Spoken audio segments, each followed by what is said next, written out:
time to look at questions 1 to 5.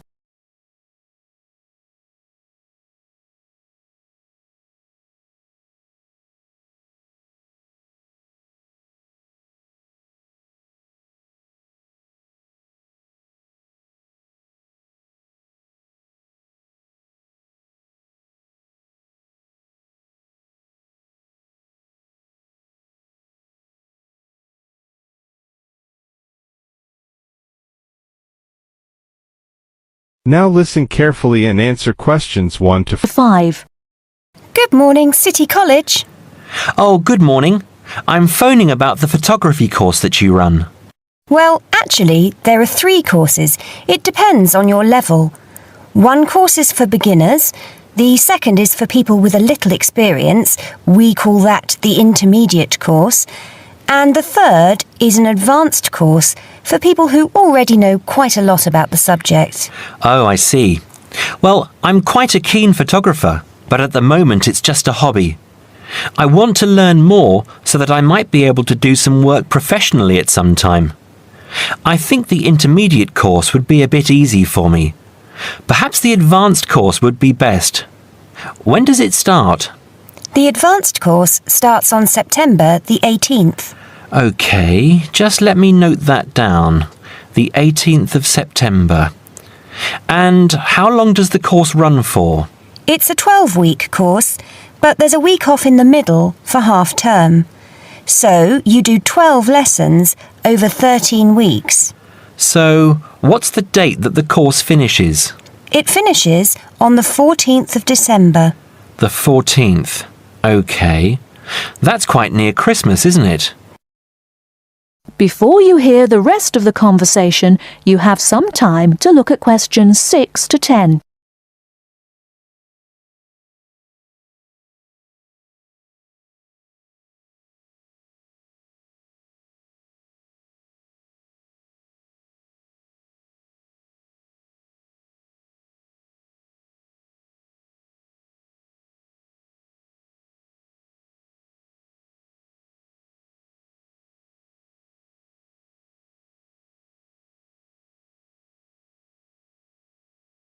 Now listen and answer questions 6 to 10. Can you tell me how much the course costs? Yes, it's £96. 96? That's not too bad. That's paid in advance, and I'm afraid there's no refund if for any reason you can't complete the course. Yes, of course, that's fair. How many people are there usually in the class? I've heard the groups are quite small. Well, we can't say for sure, but there are usually between 6 and 10 people in a group. On the last advanced course, there were 7 participants. Oh, good. That sounds perfect. Can I enrol for the course now, on the phone? Yes, of course. I'll take your details now, and you can pay by card now or send us a cheque if you prefer.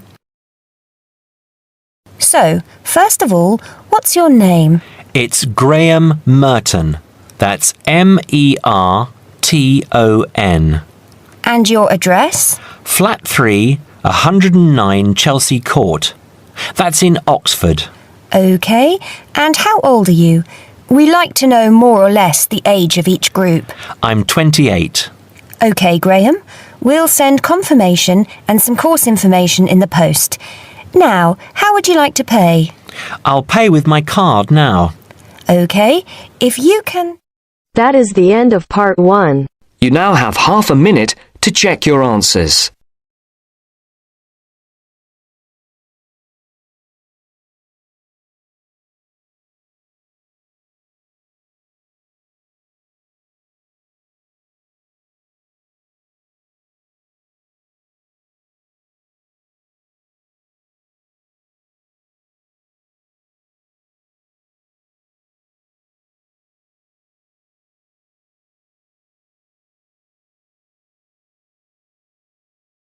Now turns to part 2.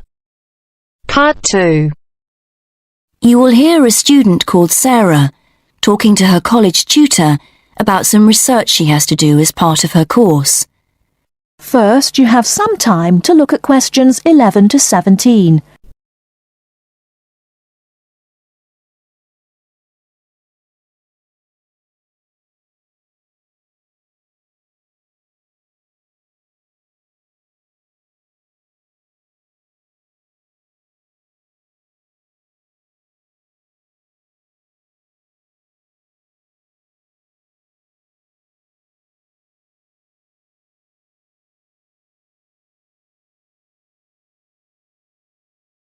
Now, listen carefully and answer questions 11 to 17. Hello, Sarah. Hi. So, you want to talk about your research project? That's right. I want to find out how many people use the Tourist Information Office and what they think of the service they get. Interesting. Have you written your proposal yet? No, that's what I wanted to ask you about. What should I include? Someone said I should make a list of my aims first. Well, I don't know about a list. A statement of aims is the correct term. It's just a quick summary of what you hope to get out of the project. OK, and should I include other documents I've prepared, like the questionnaire? I'm still working on that. I can check that later, but I think it's good to prepare an information sheet for participants. It would help you to think about interview methods. It'd be good to see that soon. Oh, right. And I want the project to have statistical data, not just to be a collection of opinions. That's good. So that should be clear from the proposal too. Great. So what else must I include in the proposal? Or are some things optional? OK, some things that people normally put in a research proposal don't really apply to you, like any costs involved. That can be really important in some research projects, but as we don't have a budget, it's not something you need to include. Any costs have to come out of your own pocket, I'm afraid. Yes, I understand that. But I do need to know your criteria for choosing who to interview. I've got to check that you're using good sampling principles, for example. Sure. And what about the way I'm going to analyse my findings? That's not essential at the proposal stage on this project, but if you've got some ideas, include them, because it could save time later. OK. And do I need to make it clear how the report will be organised? Oh, I'm going to be giving you a template to use, so there's no need to go into that in the proposal. Great, thanks. Before you hear the rest of the talk, you have some time to look at questions 18 to 20.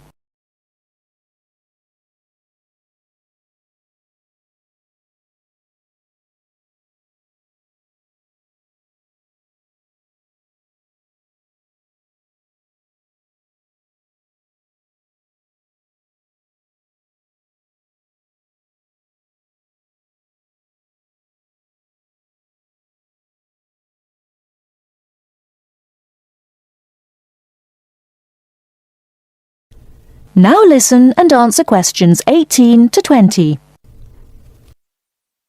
Actually, another thing we could discuss now is making sound recordings of interviews. Oh, right.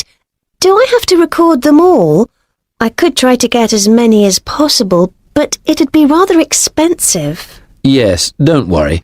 You only need a few chosen randomly just to give an idea of how the interviews are going. You can send one in each time you update me on your progress. OK. How often should I do that? I haven't done a timetable for the interviews yet, but they'll be spread over 3 or 4 weeks, with about 200 in total. I reckon on doing 20 a day. Let me know how you're getting on at the end of each day's interviewing then, whether you've had any problems or not. It can be a lonely job. Thanks. I appreciate that. And what about the confidentiality of participants? Because that can cause problems. Well, I'm getting them to sign a consent form. It says that I'll only use the information for my research, that I won't pass it on to anyone else. But that's the only promise I'm making. They have to give me their names and agree to their data being stored on the college computer network. That sounds good. You won't put names in your report, I know, and the data will all get deleted at the end of the year, but we don't promise any of that. Sure. That is the end of part 2. You now have half a minute to check your answers.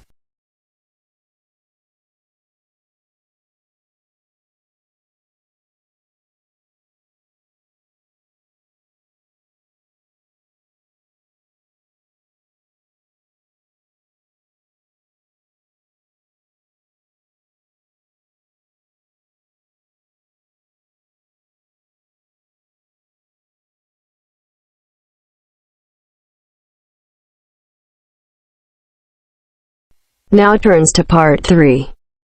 Part 3. You will hear two students and their tutor discussing a wildlife presentation. First, you will have some time to look at questions 21 to 26.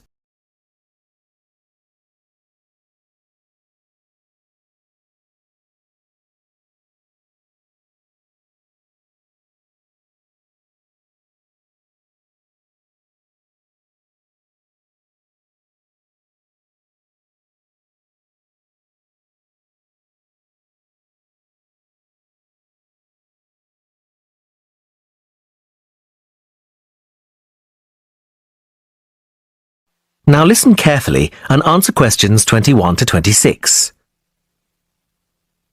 Hi, Katie. Hi, Ian. Come on in. Hi, Professor Gordon.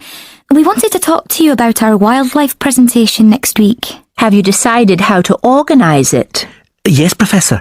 At first, we were going to focus on the cat family, but then we decided to talk about nocturnal animals instead. Yes, good idea. And how is your planning going? It's going well. We think we have enough material for 20 minutes. The advantage is that there are so many visual aids we can use.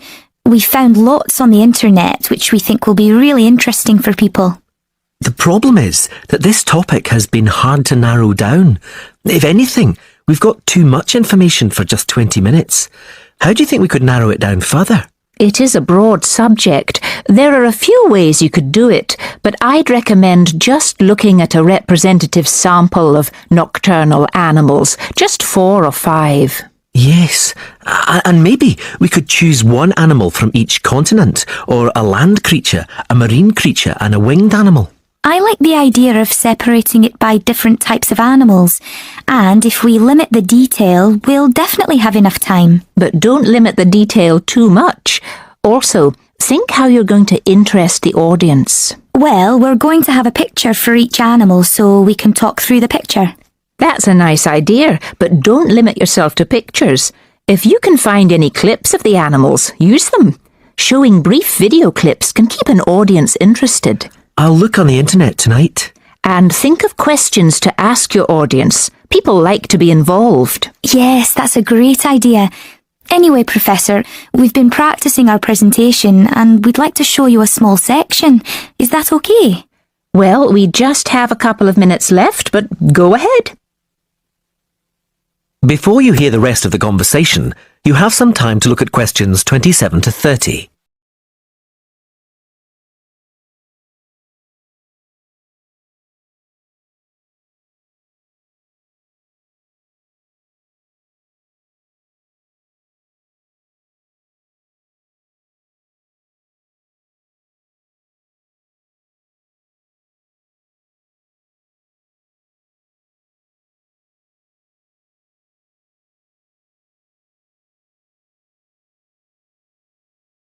Now listen and answer questions 27 to 30.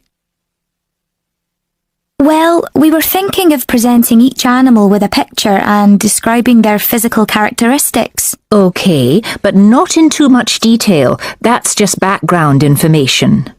We'll start with the jaguar. I'll introduce it by saying that the jaguar is a nocturnal animal and the only species of the genus Panthera to be found in the Americas. Like any cat, it has whiskers and it can move quickly. Its spine has great movement, meaning a jaguar can take long strides, sometimes up to 5.5 meters. This can make it a deadly predator, as you can imagine. Moving on to the fur, its fur is quite distinct. The markings are like black donut-shaped spots on its otherwise yellow fur. People often confuse them with a leopard for this reason. Now, the tail is interesting.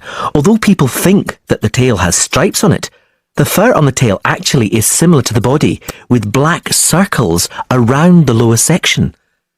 The jaguar is generally a creature to be feared. Oh yes, I should have mentioned this earlier. Sorry, like most cats, it has sharp, retractable claws. Yes, that's fine, but be careful. The jaguar is usually thought of as nocturnal, but strictly speaking, it's crepuscular. In other words, most active between dusk and dawn. But as long as you mention this, you can put it under the umbrella of nocturnal. Is that all? Yes, I think so. Thanks, Professor. That is the end of part 3. You now have half a minute to check your answers.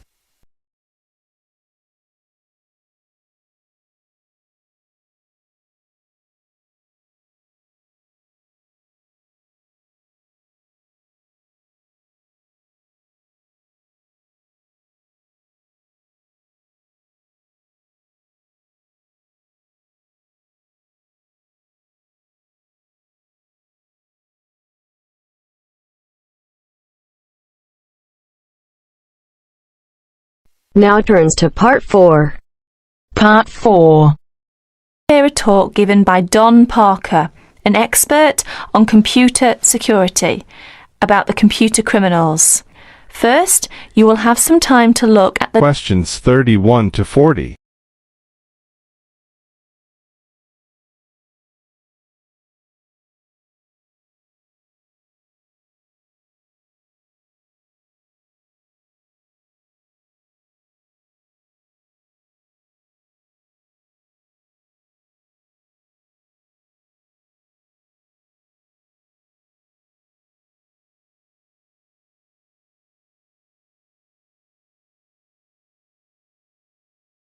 Now listen to the talk. And answer questions 31 to 40.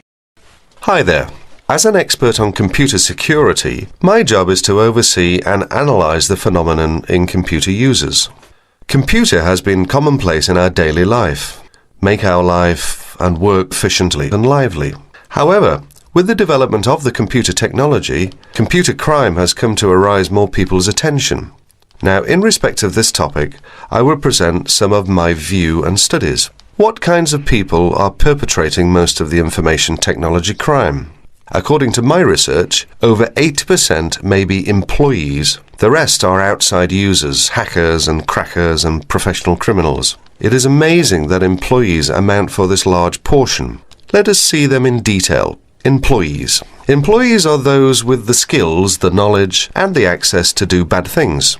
Dishonest or disgruntled employees pose a far greater problem than most people have realized. To most supervisors and some experts, they worry that dishonest employees or outsiders can more easily intercept communications or steal company trade secrets. Workers may use information technology for personal profit or steal hardware or information to sell. They may also use it to seek revenge for real or imagined wrongs, such as being passed over for promotion.